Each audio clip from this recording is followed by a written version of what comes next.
Hello, here's a brief tutorial on how to scan a poem. I'm going to use one of John Keats's sonnets.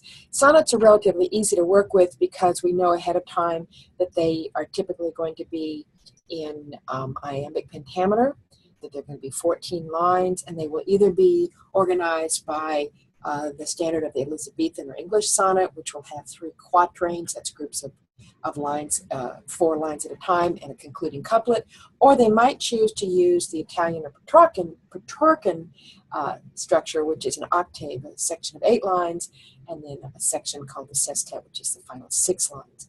Different things are achieved by those structures. Typically, in the English sonnet, each quatrain will deal with a different topic or perhaps a different time of day. And then the couplet will make some sort of concluding comment. In the Petrarchan sonnet, the 8 lines in the octave will usually set up a situation or a problem, and the sestet will answer the question or the problem or come up with a solution, or perhaps propose a counter idea. So there in the if you will, looking at the structure of the poem itself will give you some idea of what the poem is trying to achieve in terms of meaning. But internally, within the lines, we have the meter of the poem as well. And so what I'm going to do now is walk you through some slides where I illustrate how I might scan a poem. And the technique is to start out with looking at the structure of the poem, what its genre is, looking at how many syllables are in each line, then looking for which words are accented, looking to see if there's what we call a metrical contract, and then looking for the variations in the metrical contract, because all meter has meaning. As I have told most of you by now, I think the Romantics were very carefully schooled in prosody and in the way meter worked in poetry, and it was something that all readers in the Romantic and Victorian period spent a lot of time paying attention to. We don't do it as much because we've gone on to having not only blank verse, but free verse, and meter has become less important in much, contemporary poetry. So anyway, having said all that, let me now go to a slide. I will go to this slide, which is just the poem itself, When I Have Fears. And so let me read it as you look at it, just to get a sense of what we're talking about. And by the way, in English, there's certain words that might have a certain number of syllables, but they may only be pronounced like they have 1 syllable. So for example, the word starred, S-T-A-R-R-E-D, we would say starred. And so it has technically 2 syllables, but it's only pronounced as 1. And there are a couple of other words that are going to be like that in this poem. And it is particularly the case with poets like John Keats, because he was a Cockney and he spoke with a little bit less sophisticated language. But anyway, let me read you the poem just to get us oriented and get started. When I have fears that I may cease to be, before my pen has gleaned my teeming brain, before high-piled books in charactery hold like rich garners the full ripened grain, when I behold upon the night-starred face huge cloudy symbols of a high romance, and think that I may never live to trace their shadows with the magic hand of chance, and when I feel, fair creature of an hour, that I shall never look upon thee more, never have relish in the fairy power of unreflecting love, then on the shore of the wide world I stand alone, and think, till love and fame to nothingness do sink. Now you may notice that I didn't read the poem in a sing-songy, heavily accented way. I didn't read, when I have fears that I may cease to be, before my pen has gleamed my teeming brain. Nor did I say, like down in line 11, never have relish in the fairy power. Never is not an iamb, it's a trochee. The accent is on the first syllable. And so what you'll notice is that there are changes in that expected rhythm. And also there's something besides the accentual syllabic meter, which would be the real heavy soft, hard, 5 times over in each line. There's something called rhetorical meter. And that is the meter that is achieved by the flow of the lines and what we call enjambment. And you may notice that when I read those lines, I didn't stop at the end of the line, I stopped at the end of the punctuation. So when I have fears that I may cease to be, before my pen has gleamed my teeming brain, is a phrase that's broken into 2 lines. Also, however, within those 2 lines that run together, there is a meter, and we'll talk about that again in the next slide. Okay, so now I'm going to try to go to the next slide. I hope I can do this properly. Okay, so next I'm going to go to the next slide, and I hope, let's see, how do I do that? Oh, we go. All right, so here, the next thing I do typically is I will go through a poem, and since I know it's supposed to be pentameter, I'm in good shape. A lot of times you won't know what is the expected meter, but here I'm going to just count the syllables to see if it is in fact regular. And so I just use my fingers, and I just go, when I have fears that I may cease to be, 10. Before my pen has gleaned my teeming brain, 10. And then we have the next line, before high pilot books in charactery. Okay, well that's got 11, but most likely the word charactery is not pronounced like that. It's probably pronounced charactery. Okay, so that's probably 10 lines. And the same thing goes with the line, when I behold upon the night starred face. When I behold upon the night star-red face would be 11, but if you say starred, it's 10. You have that also down the line there where it says, and when I feel fair creature of an hour, and you probably say hour, and also the same word power would probably be pronounced power, like one syllable, not power. So in most cases, you'd know then that this particular poem has a pattern of 10 syllables, and since we know that most sonnets are iambic pentameter and the iamb is a 2-beat foot, then you go, okay, yeah, this is going to be a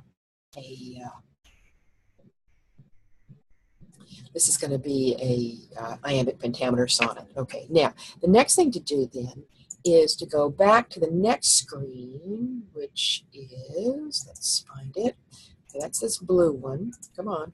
And here I want to look at the rhyme scheme and the structure of the sonnet. And if you'll notice, I've marked it A, B, B and tree, brain and grain. Down here, face and trace, romance and chance. You can see, and then the last syllable, last 2 lines are think and sink. So it's clearly got 3 quatrains and a couplet. Also, if you look at the punctuation, the first 2 quatrains, you have a comma in the middle, but then you have a pretty good stop in the semicolon after grain, and another semicolon after chance. However, in the 3rd quatrain, you'll notice that there isn't a significant stop punctuation at the end of shore, and in fact, there's a run-on to the next line, and it says, never have relished in the fairy power of unrelenting love, and then you have that long pause in that dash, and the word then on the shore of the wide world. So it runs you down into the meaning of the next line. And so there's an example where the structure of the poem as well as the rhythm is being used by the poet to make some sort of meaning. Okay, we'll move on to the next thing. Okay, so what I did next in this is I just divided the words up as syllables so we can see where the accents may be. And that's just, so I have like in the second line before, and pilot is separate, garners is separated like that. And the next line, in the next stanza, I go on, let's see. Okay, I did the syllables, and let's go back. Oh, nope, I want to go to the feet are marked here. And so again, I put a slash between every 2 syllables. When I have fears that I may cease to be. And if you look at it, most of the lines, before my pen has gleaned my teeming brain, before high piled books in charactery, whole like rich garners that line 4 is a little funny. There's something strange going on there, and that's going to be intentional. We'll look for why that is. But basically, you can see that I just marked it down to line in the first quatrain, that we have a series of 2 accented, 2 syllable feet, which are in this case an iamb. In the next one, here's where you start to work on figuring out how to do the accents. And what I do is I always go to the polysyllabic words because I know how to pronounce them. So in the second line here, before, okay, and teeming, the first syllable there, before again, pilot, charactery, garners, ripened, okay, and romance, symbol. And once you start doing that, you begin to see a kind of a pattern of where the accented words are. And the other thing to do is to look for little words like A, N, and V. And typically, they will not need to be accented. Now, the last line, so what I did after all that is, okay, so I found my expected accents. And then I went through, and the way I've had to mark the accents here, because PowerPoint doesn't have a cool little tool, or at least if it does, I don't know how to use it, is I've made the accented syllables bold.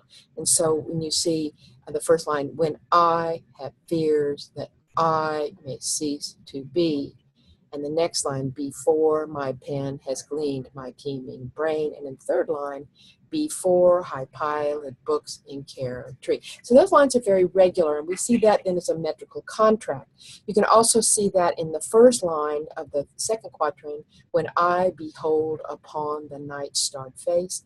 And the last line, till love and fame to nothingness do sink. Okay, so we call that the metrical contract. It's iambic pentameter. It's what you expect of all sonnets anyway. And so you know then that when the poet starts to play with his meter, he's going to go against that. And so the lines that are marked in red are places where there's something a little interesting going on. And we'll start down at the phrase, before high pallid books and charactery hold like rich garners the full ripened grain. And I think hold, rich, and garners all require an accent. The hold like rich garners the full ripened grain. And so you have a change there. Instead of having a soft hard, here you have a hard soft, which is called a trochee. And then you have rich garners. That's called a spondee, where both syllables are accented. And you have two little soft ones and full ripened, again, hard, ripened grain. And what you'll see then is rich garners, hold, and full ripe are words that he wants to accent. You know, when I see the things out there that are so rich and full, and then he goes on to the next quatrain. He says, when I behold upon the night starred face, huge cloudy symbols now of a high romance. And it's not symbols of a high, but it's symbols of a high romance. And so you have what we call a pyrrhic foot, two little syllables that aren't really accented, and actually really three syllables, bowls of and high, to accent that word high romance.